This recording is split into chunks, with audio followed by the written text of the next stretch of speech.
everyone, it's Ben Hardy, and in today's video we're going to be going over the Genesis G70 with the 2-liter turbo, and this one's finished in a color that's called Siberian Ice. I think it's super interesting. I absolutely love the color. But as always, we're going to do a quick walk around on the G70, then we're going to take it out to see how it drives. A huge shout out and thank you to Hyundai/Genesis here in Southtown, Utah for providing us with the G70. If you're in the market for a Genesis or a Hyundai as well, check out their inventory in the link below. Let's get right into the video. Under the hood here we have a 2-liter turbo, hence the 2.0T, that goes through an 8-speed automatic transmission. Fuel economy is 20 around town and then 27 on the highway, with power outputs being 252 horsepower and then 260 pound-feet of torque. Now let's go over things on the front end of the G70, and this actually really reminds me of the new Sonata, just with the dimensions, at least with the hood itself. But I've always loved the Genesis logo there at the top, just kind of cool with the little wings. And we do get projector bulbs. You can see the little LED accent lights, and by the way, they aren't flickering, it's just the camera's frame rate does that. And then you can see that little thing right there. It's actually the sensor for the adaptive cruise control they've kind of integrated into the grille, which I think is pretty neat. And I know that it shows up quite a bit on camera, but in person it's kind of a little bit more hidden visually. But yeah, other than that, I love the front end on this car. It has this kind of like aggressive but then kind of rounded off shape, so it looks like aggressive but then also luxury at the same time. Coming around the side here, we've got two 25mm tires on 18-inch rims in the front and in the back as well. And then on the design of it, it's kind of like a giant starfish. That's what I'm gonna start doing, is I'm gonna start comparing rims to different things in the world. But regardless of that, I think they look pretty good. And then we do have this little vent here on the side. It's really hard to see the venting because it's hidden way back there, but I think that's a pretty cool look there on the side. And then you notice that they have like all these chrome accents. So you have the rims, which aren't like full on chrome, but you have the chrome accent there, and then at the bottom of the mirror, and then on all of the door handles. But I'm going to take a step back here so you guys can kind of see a full side view on the G70. Here is the key fob for the G70. So you've got a couple functions on it. You've got the lock, and then you got the unlock, and then you have the release for the trunk. I didn't notice any remote start functions or anything like that, so I mean I played with the key for a minute and, well, none of that, but that's okay. If we hold open the trunk opener, it actually pops it all the way open, which I think is a neat little thing. I wish more cars did this. A lot are going towards this, but not everyone does it. Now in terms of space in the cargo compartment, I think it's a good amount. And then you can see that seat's folded down, so you can see just how much space there is when you actually fold the seat down into the rear itself. And then there is some extra storage in here with the spare tire. And other than that, I mean, nothing too crazy happening in the back. When you are done, you do have to just pop it back down and into place. Now let's finish things up in the rear, and I love the rear angle on it. So they've kind of like made the fenders bulge out just a little bit in the front and in the rear. You can see that best from this rear quarter angle. But other than that, the taillights themselves are pretty cool. They kind of make these little like gigantic C shapes all the way down. And then if you just look at this right from the back angle, it almost looks like a Mercedes, which is pretty interesting, but I mean, it looks good. Coming to the rear, here is the door panel in the back. You got this nice silver trim that kind of extends all along the door, and then it does have this white leather padding on the side of the door. Now the seat is folded down. All you have to do is just pick it up and put it back into place when you do want it back into place. And well, we are going to pop in, so kind of crawling into here. Once you're in, it's actually really comfortable. So legroom, I'm about 5'11", and it's a little bit cramped, but it's not too bad. And then headroom, I've got an okay amount. I'm about to touch the top, which I mean, it's expected. This is Genesis's smallest vehicle. Genesis is, that sounds wrong, but regardless, we've got some vents back here, and then a little 12-volt charging station, and got some cup holders with an armrest. Other than that, it's pretty nice back here. I like the padding on the door and everything about it. It's just a nice little place to be. Now coming up to the front, we have keyless entry. So all you have to do is just press that and that'll lock it, and then you do have to press the button again to unlock it. This does have blind spot monitoring on the mirror. And then opening up to look at the front, it's pretty much identical to the rear. The only difference is your regular window and mirror controls.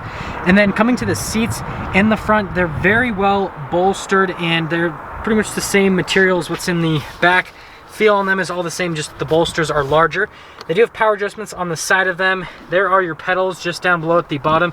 And they have a couple controls for the safety tech, so like your blind spot, and then the lane departure assistance, and then that's your gas cap and the trunk release. Steering wheel is manually adjustable, and here's one more look before we fully pop in. Let's start her up. So let's push the push button and do the system check, just like what the Hyundais and the Kias do, because ultimately they're all owned by the same people.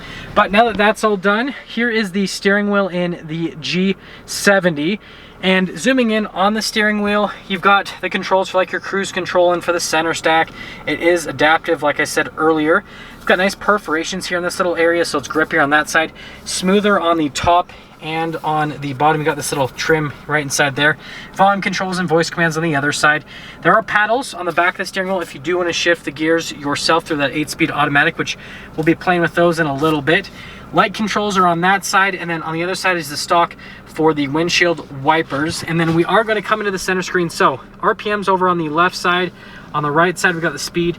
And then right there in the center, you can see there's a couple different menus that we can scroll through. Like I said, there's that little page button that you just press to go through the different menus. And while we're on this, I'll show you the drive modes.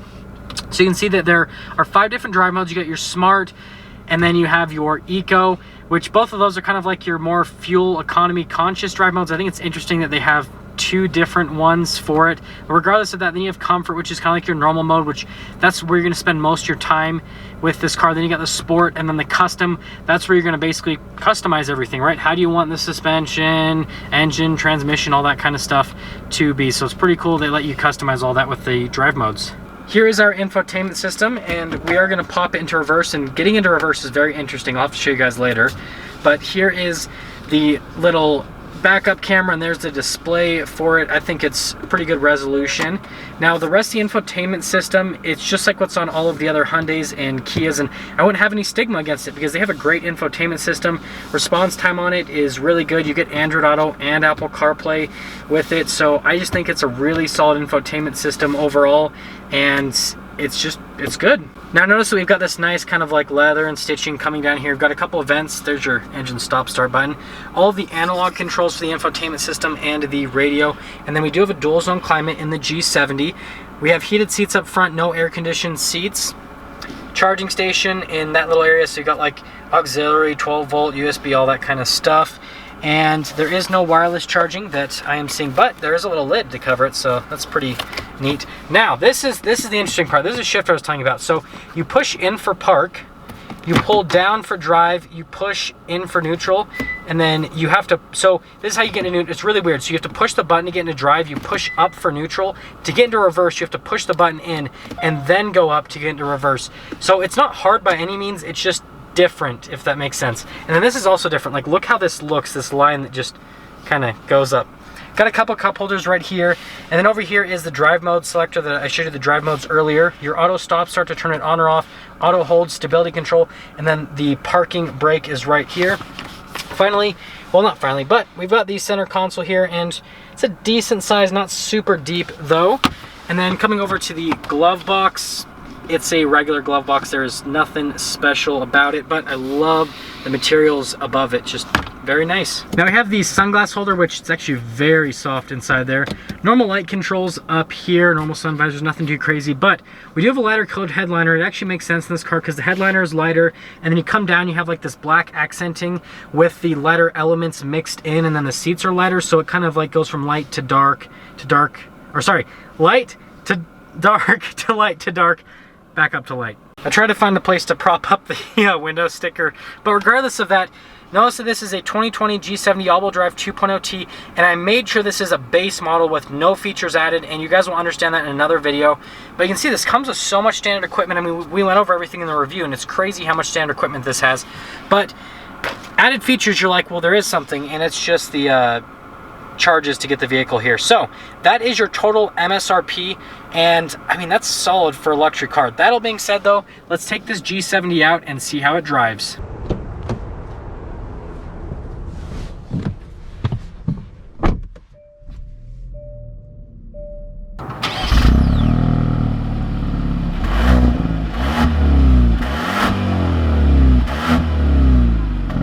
Let's talk about seating position and visibility before we set off. So in terms of seating position, you're kind of like in the middle. You're not like super low in the car, but you're not high up either. So it's just right in the middle, which I think is a perfect placing for a luxury sedan like this. Visibility over the hood, even though the hood's actually pretty long, it's easy to see out of, and you can see some cool little angles on top of the hood. Now through the mirrors themselves, again, really solid on that. Sadly, this does not have that little, you can see like the turn signal cameras. I'm sure they'll add that into this car soon enough when they redesign it, but you can see visibility through the other mirror. And then all throughout the rear, it's relatively okay. Not the best, not the worst, but, well, let's figure this out. Let's set off. We are initially setting off here in the G70 with the 2.0 turbo. And let's talk about the road noise and ride quality initially in this car. So in terms of the ride quality, you do feel a bit coming through to the road. It's not like that completely taken away luxury car feel where you just don't feel anything. You definitely still feel what's happening on the road, but it is on the smoother side of things.